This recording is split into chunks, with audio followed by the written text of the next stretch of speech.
welcome back one more time, boys and girls, to the Audible Show. This is Dark Valentine 1984 coming right back at you. I'm doing a bit of a tutorial here that has been requested by some on YouTube, and also this is a tutorial that I've personally wanted to do for a while. This tutorial, basically the question in general was, how do I get the storyboards in my videos to appear the way they do? Noting that I'm not using Windows Movie Maker to do this. Well, that's rather simple, really. I'm using my own set of programs that I've grown to love over time and seen that they become a big use to me. Okay, it's going to be storyboard making with video editing tools instead of using something like Fighter Factory or something like that. This is stuff that I do by myself 100% from scratch. No other things are really needed for it other than the portraits of the characters that I'm going to use, the actual screens I'm going to use for dialogue, and whatever music and video that I'm going to use for it. Okay? So the first thing you want to do is you want to go ahead and make a blank folder like this one, example folder. You want to stick everything that you're going to download or everything that you're going to find all over the net for your storyboard and put it in that folder. Best way to do it, do this on the desktop in that folder. If you have everything in that folder, makes things easier. But let me put a little disclaimer up, or say it before we continue. This is going out to people who think my videos are just too long for other people to understand. You know what? I don't really care exactly what you think about my videos. If you think they're too long, well, that's you. But I'm asking kindly, and I'm going to say it once, I'm asking very kindly that if you got anything negative to say about my videos, in which I know some of you do out there, then keep it to yourself, otherwise you get blocked if I see it. If it ain't nothing portraying into the video as saying, how good it is, I'm not expecting that. But if you ain't got nothing good to say about it, either don't say it at all or prepare to get blocked if you just up and don't really care about what you put. Take care in the videos that I'm putting, because I'm actually taking my time out to make these videos. Honestly, I don't give a damn. I don't really have to do these videos. But I'm doing them for you because I care. I'm doing them for you because no one else did them for me. And the ones that they do have out there aren't worth crap. No offense to nobody else who make tutorials, but that's just the way I see it. I'm not saying exactly who, because I'm not trying to offend anybody. I'm just saying that what I've seen ain't good. I'm not saying my stuff isn't good either. Everybody else is going to have their little say on what they have to say about it. But at least I'm not taking my stuff directly to that person. I'm going to leave what I really want to say to myself, and you should do the same if it's negative. Alright, now that we've gotten that part out of the way, let's go ahead and get started. First, we're going to go ahead and open up the folder that you've made, which is the blank folder. Given that you've gotten your character portraits and everything else that you're going to use for the dialogue screen and storyboard from the net, okay? I'm going to show you what I'm going to use for this. Okay, as you can see right here before you, I have the music that I'm going to use, I have the character portraits, I have the actual video, and I have both dialogue screens. Now take note why I'm clicking on these two instead of everything else. For the simple fact that one of these two pictures will be the one that I plan on using as far as the actual pictures, portraits themselves go. Whichever one I use, I have to stick with it. One will be blank and one will be used for dialogue text. So now that we have, also I did take a snapshot of the video and place it as a PCX file, because what I want to do is I want to change Lele's color to what she wore during the fight. So I'm also going to show that as well. But for now that we have everything, let's just minimize this and keep it open. The first program that we're going to use is the Gimp. Okay, as far as trying to find this, find where it is, don't worry about that. I have that covered already. The only thing that you got to be concentrated on is actually looking at this video and doing what's done in the video. As far as finding the GIMP, I'll place a link of that in the video description. Okay. Now now that we have that started, as you see, it's your basic free picture editing and mastering tool. Okay. The first thing we're going to do is we're going to go ahead and we're going to bring our little window back up, and we're going to work on the first dialog screen, which will be this. We're going to bring it up. We're going to do a drag and drop directly into GIMP. Now that we have it there, okay, we'll go ahead and stretch it out. Alright, now as you see, it's 319 by 240, which, while I'm not particularly minding this, I like to have my stuff a little bit on the accurate side. So let's go ahead and break chain, select scale image, and set it for 320 by 240. Okay. No, I don't want to shear. I'm saving that as is. I'm going to close that one. I'm going to do the other one because I want both to be at the same dimensions. I don't want them to be at different dimensions here. Okay, you don't have to necessarily do this, but if you feel that they're not at the same dimension, then go ahead and change them. I'm changing them because I want them to be the same dimension as what they will appear on YouTube. Okay.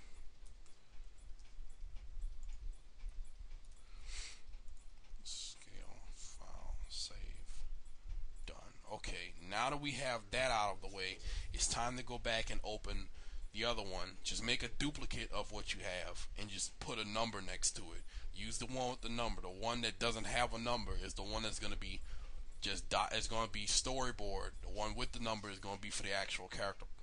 Well, you know what I'm saying. Just use whichever one you think is best. I'm going to use this one. Okay, I'm going to drag it over. I'm going to drop it on. Okay. I'm going to line the windows up here.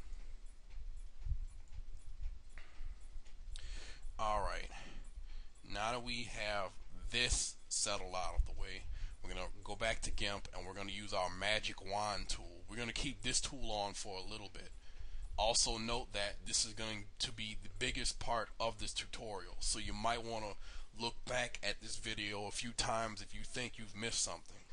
So we're going to go ahead and select our tool, or press Z on your keyboard. Okay, we're going to go back to our picture here. Alright, that's done and out of the way. We have that up. Now we're going to go back to our folder, and we're going to get the Morgan picture. We're going to start with her first, since she's practically going to be player one, in which she is. We're going to drag it onto the GIMP as it is. Alright, don't want that. Stretch it to our window, and we're going to go ahead and going to auto scale the image. So she's set at 160 by 128. Let's see, 100 scale. She's going to be 100 by 80 because the way her picture was taken was a bit off, though I wanted 100 by 117, which I'm going to still do that. So let's go back to scale image. I'm going to break chain. I'm going to put 100 and I'm going to put 117. Okay. This would be a lot easier if everything was at 120 by 140 for these portrait pics, but depending on where you get it from the net, you're just going to have to make do with what you have. Okay, now that we have that, as you see, she's already on a transparent background. We're going to go ahead and we're going to click edit. We're going to hit copy and we're going to close it. Once we copy, we don't exactly need to keep this window open, so we just go to don't save. We'll just click on file, we'll click on new. Now notice that when we click on create a new image, our width and height from the last picture carried over to this one, so that's good. Just click on the advanced options and then click on fill with transparency, because we still need a transparent background. You don't necessarily have to do it like this if they already have a transparent background, but I'm doing it like this because the second picture does not have a transparent background. So I'm just basically showing you how it goes. Now once you do have your picture coming from it, you just either press Control V, or you can click edit and click paste and it will paste itself. Then just click on any part of the outside of the picture and it will add itself from 2 layers to 1 layer. Now we have that out of the way. Now we can go ahead and click on edit and click on copy, noting that you do have your picture that you want the dialogue to be on, and you bring it up, you click on edit, you click on paste, noting that you still have the magic wand tool up. Once you click on paste, this is where your magic wand tools are going to come in handy. You're able to move that second layer anywhere on top of the first layer, as you can see. Up, down, left, right. Okay, now I'm going to place her as player 1, which is over here. Yes, this seems like SVC Chaos SQ or Street Fighter Alpha 2 or Alpha, or however you want to say it, or whichever game they came from, but you know what I'm getting at. Alright, now that we have her, again, just like before, on anywhere on the outside of that picture, click on it, immediately becomes one with the picture. Now that we did that, we no longer really need the one we copied from. We can just close that out and click Don't Save. Now, I'm going to go back to our blank folder, our example folder, and we're going to pull up Lele's picture, okay? Now, as you'll see, there is no transparency in her picture.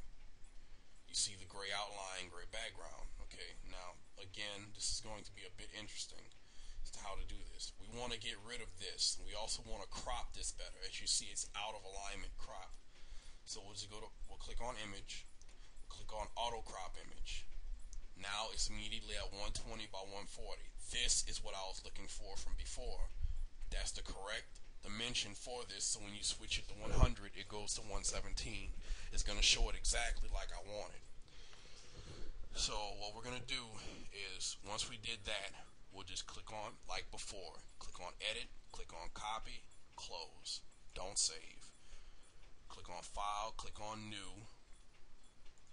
Make sure that transparency is set with the width and height that you copied from. You click OK. Okay. Once you do that,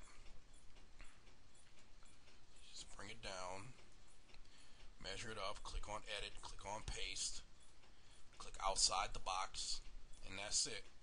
Now you notice how fast I'm going through this even though I'm talking. It's showing you exactly how easy this is. As you're seeing for yourself, I'm building this thing from the ground up. Now that we have that picture, we're going to go ahead and we're going to remove these gray areas. We don't need them. So we click on Gimp and we'll click on select regions by color. Okay. Now that we click on that, and we're going to go back to our picture and only select the gray areas inside the box. As you see, all of them outlined. Any area that had gray will outline. Just go back, bring up your magic wand tool again, go back to it, click on any of the parts that were highlighted, click, drag, and as you see, it moves away. Now you have a clean cut image. Now the fun begins. Okay, that other file that you've seen in my example file, which is your PCX, note that this part of the tutorial that I'm about to explain is optional. I repeat, an optional process. You do not have to exactly do this. That's completely up to you if you want to do this or not. But I want to aim for accuracy, so I'm going to do it. Okay, so let's go ahead and we'll take our PCX file. I'm just going to do this for the hell of it because this is my personal thing. You're going to see exactly how she looks in the snapshot I took from the video and that portrait.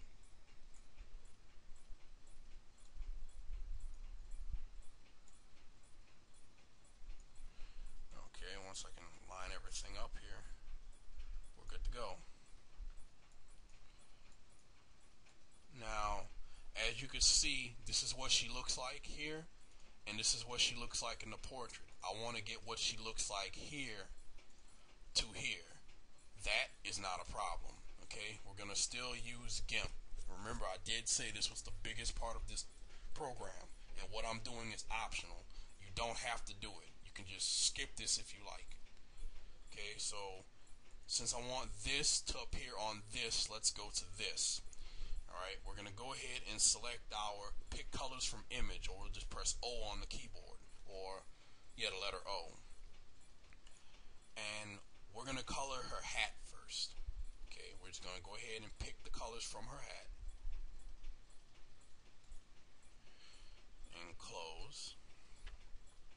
And we're going to go ahead and back to her picture, and we're going to color that part.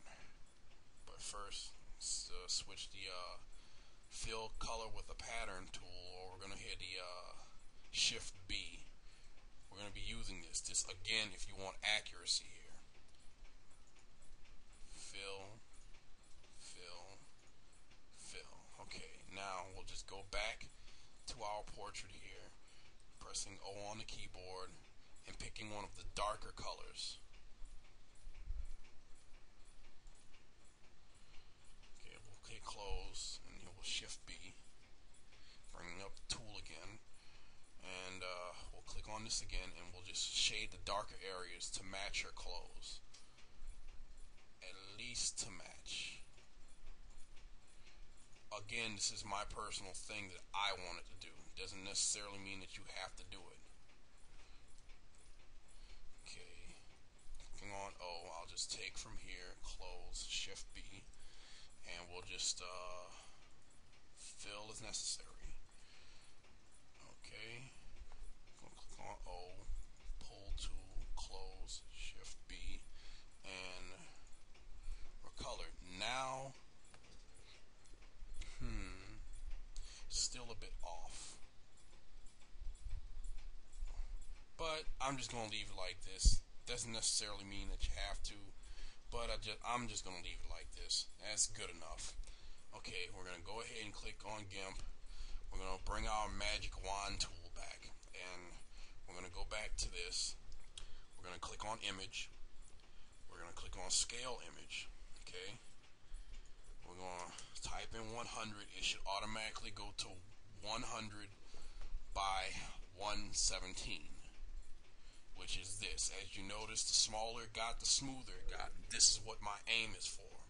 So we'll just close out the pic that we was using, not needed. We'll keep this pic open. We'll click edit. We'll click copy. Then we'll click close again. We don't need this. You can save it if you want as a separate color that you might want to use depending on the actual color palette that you've chosen in your video, or you don't have to. It's not really necessary. Okay, we'll just bring this back up. We'll click on edit. We'll click on paste. Okay, as you can see, it's pretty easy, pretty simple. I can't stress how simple this is. If you don't find it this simple, then obviously there's something wrong with you. Pretty easy, pretty simple, basic setup. Only reason why it's taking so long, because I have to explain this stuff to you. If I was just to make a video and just not explain nothing, then you probably wouldn't even pay any kind of attention to this. Now, as you see, a dialogue screen, 4 characters has been made in little to nothing. If I did this without talking, it probably would have been 5 minutes or less, counting that I did get everything. So now that we have it like we want it, we'll click on File, and we'll click on Save. Now there's not much of a problem here. We've got everything that we need, so we can just go ahead and close out Gimp. It is no longer needed up here. Okay, we'll just keep this open. We'll just minimize this for now. Now we'll bring up Camtasia Studio, which is the other program that I'm going to use, the main program that I use to actually make the storyboard come together the way I want to. I'm just going to throw together a quick storyboard, but it's going to give you a good idea on how to make this right. So let's go for it. Pull up Camtasia. Alright, now as you notice, you have your clip bin, your task list, your storyboard at the bottom, timeline as well, and your area where the video is going to be displayed. Okay, again, none of this, and I repeat, none of this should be that hard. Okay, alright, so let's get started. The stuff that you're going to use in your video, like the music that you're going to use, you're going to drag and drop it to your clip bin. You're going to drag and drop your dialogue parts and storyboard parts to the clip bin, and you're also going to put in the music. This is basically all you need. Just that's it. That's it. I can't stress how easy this is. You only need as many images, as much audio, and as many videos you're going to add to your timeline and storyboard. How you build the storyboard is completely up to you. I'm just using what I do normally as an example. So let's go ahead and get started, shall we? I'm not making this special. I'm just going to make this real quick. First, we're going to add our images in.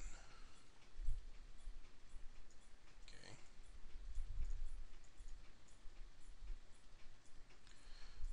Add our images in. Bam. Okay. We're going to zoom in some. I'll say that the first image appears for the first 6 seconds, and the second one is going to appear for probably 8 seconds. Yeah, let's say 8 seconds. Okay. Now we're gonna add a little transition in between the first picture and the second picture. So if you have your task list open, click on transitions, scroll down, and just for fun, we're gonna use the fade. I'm gonna add it onto the arrow in the storyboard. Okay. We're gonna scroll up and we're gonna click finished. We're done with that one for right now. We're going to go ahead and we're going to add our music in. Alright. We're going to add that at the beginning. As you see, there it is. Okay, we're going to go ahead and we're going to stretch out. Go move our stuff back.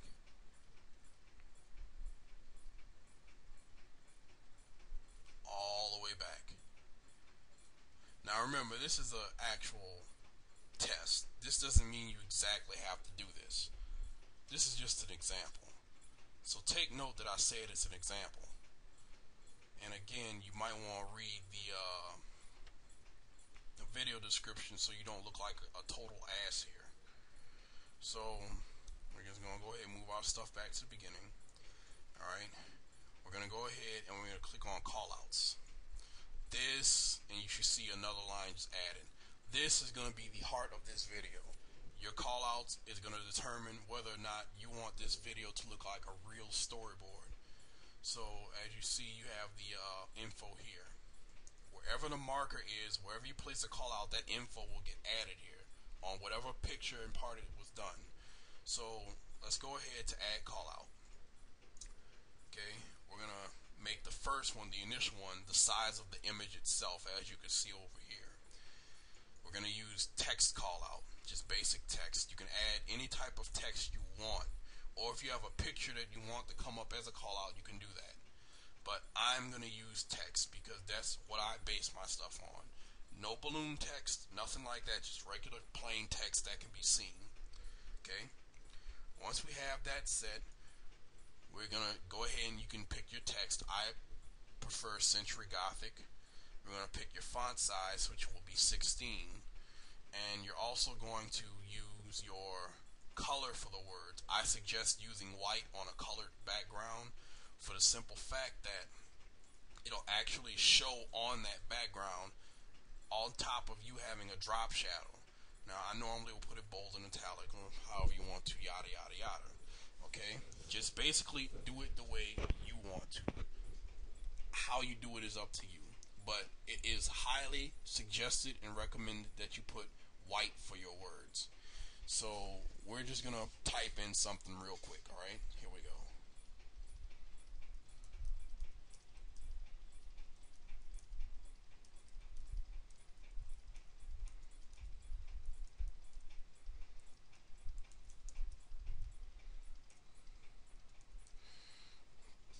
Alright. Now, if you want to add a fade in and fade out, you're more than welcome to it. It might tell you if you want, it's going to shift it. Yeah, you hit yes. If you think it's going to be a bit of a problem to you, just go ahead and readjust it. Just readjust it to the way you think and feel that you want it to appear. Whatever you do is going to also appear on your timeline. If you want to just add drop shadow, you can. It's really not needed. Again, nothing's not too much needed here. This is basically self-explanatory. You can add fade in or fade out if you want. If you feel like you're done with that call out, just scroll to the top until you see OK. Click on OK. And as you see, what I did, start time, stop time for the first call out, 6 seconds flat on this, which is this. This is good because it's keeping track for you. You don't have to do it. Okay? Now we're going to move our cursor over to the next part. Alright? Now once we do that, we can go ahead and scroll over some more so we can see what we're doing. And we'll just go to add callout again. And since it's by text, we don't need a fade in and fade out for the words. We're also going to adjust the window here. Adjust it to where it could be actual visible boxes of reading, to where it's like that's where the words are supposed to come up. This little green box that you see me moving, just like in a word pad or word processing program, that's where the words are going to appear. Alright, so I'll just play around with this one. It doesn't have to be anything serious. So let's just go ahead and get started, alright? We'll just go ahead and type in a small line for these characters before I start a fight. So let's go.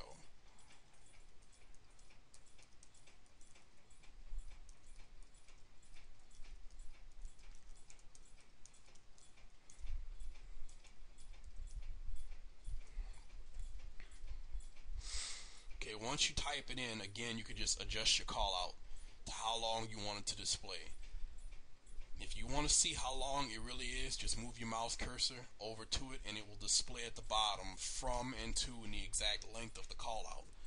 Now this is important because sometimes it may be too long or too short.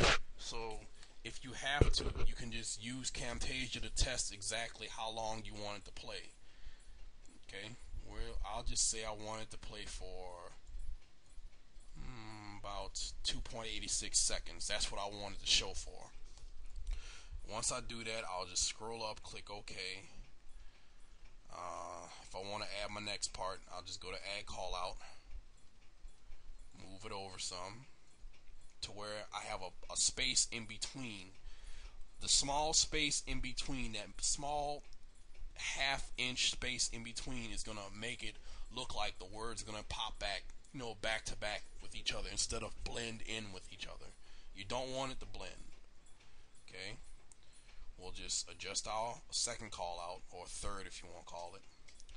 We'll just move the box down to Lele's area, and we'll just type in some text for her.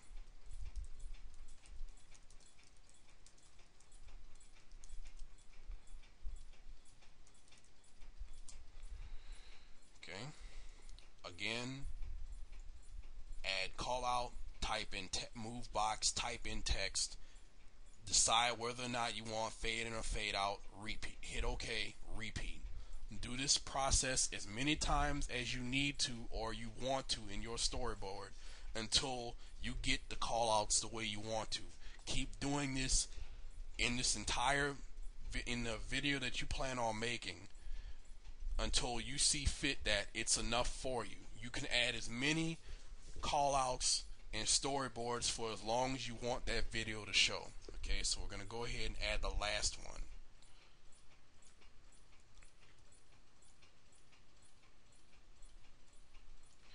Okay, add the last one here.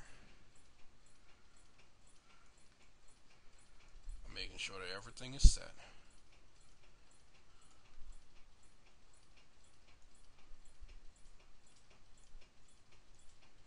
Now we're going to add the last one. And we're going to type it in here.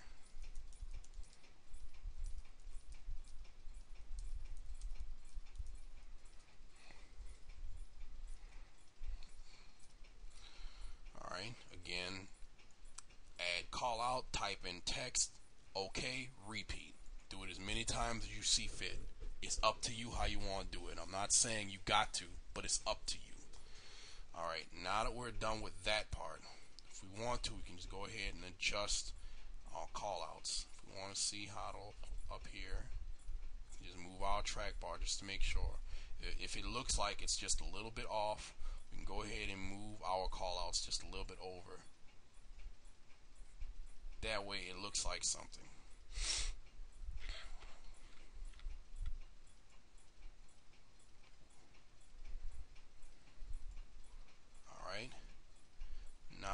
have that done, if you're done with that, just click on Finish. Okay? If you still want to make it even, you can. You want to try and even everything out here. You don't want anything uneven. You want to even it out. Now that you're done with that, it's time to add the video. Now, if you have multiple videos, you're going to be doing this for a good while, depending on how much you really do have. So we'll just go ahead, and if there's any part of the desktop that you call, you can just remove it here if you want, just by clicking on the cursor, dragging it over, selecting how much you want to cut out. Once you select it, just go ahead and click on Cut Selection. Alright? Once you do that, you can go ahead and go to your transitions again. Okay? This is important here. Go to your transition, and if you want to, you can select what type of transition you want from the second marker over to the third. So we're going to say Random Dissolve, which is one of my favorites. It's a personal favorite of mine. I'm going to right click on it and select 2-second transition, which means it will play exactly for 2 seconds on the dot. Not a second more, not a millisecond less. Now we have it, we can just see it in action, as you see, and then it just goes to the video. Now once we've done this, we can just go ahead and see how the video will play out. But before we do that, if you think that the audio needs to be enhanced some, do it. Just go ahead and do it. Click on Audio Enhancements, Even Out Volume Levels, and click on Low Volume Variation, and then click on OK. That's if you think it's going to have a humming noise when you go ahead and use it. So now that we have that done, I'm going to go silent for a little bit, and we're going to see the storyboard itself in action the way it was intended to be. First, I'm going to there we go, remove all empty lines here so everything could be a little bit closer.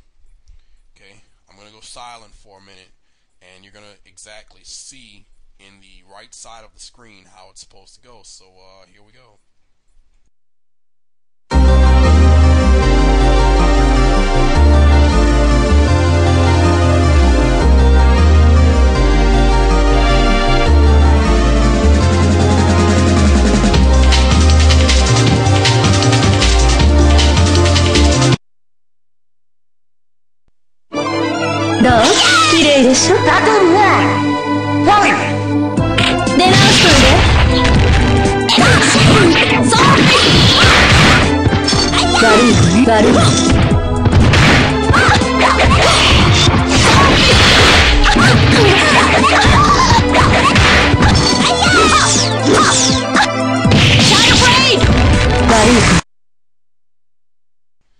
And as you see for yourself, a storyboard is born.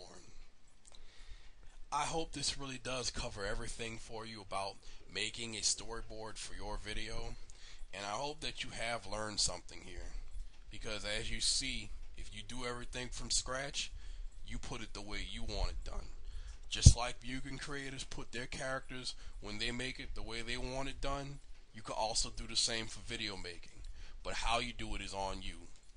In the video description, I will be placing links on where to get Camtasia Studio from and the Gimp from. Okay? But until next time, until my next tutorial, which I don't know when that's going to be, this is Dark Valentine 1984, signing out.